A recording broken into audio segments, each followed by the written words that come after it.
Bonjour chers amis, le samedi 11 septembre dernier, les ministres des Finances des États membres de l'Union européenne se sont réunis à Helsinki pour discuter d'une réforme de la taxation des produits énergétiques et du prix de l'électricité.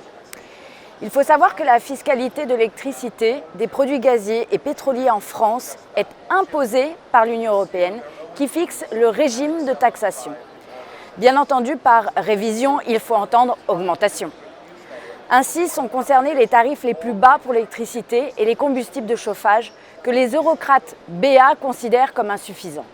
De son côté, le gouvernement français a aussi décidé d'une hausse de la fiscalité sur le gasoil professionnel contenue dans le projet de loi de finances pour 2020. Comme le dénoncent à juste titre les transporteurs, si cette hausse fiscale devait être maintenue, elle serait un mauvais coup porté aux 40 000 entreprises du transport routier de marchandises.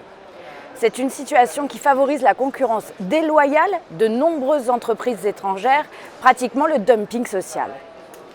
Comme on le sait, alourdir la fiscalité sur le carburant n'a aucune valeur environnementale, mais représente par contre un surcoût de 800 € par véhicule et par an pour les transporteurs français qui s'ajoute à l'effort consenti en 2015, soit un surcoût de 1 500 € par an et par véhicule.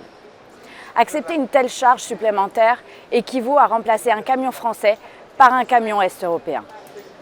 Nous voyons bien que sur tous les sujets actuels, la hausse du prix de l'électricité, la hausse du prix du carburant, la réforme des retraites, l'ouverture à la concurrence de la SNCF, à chaque fois, ce sont des injonctions européennes.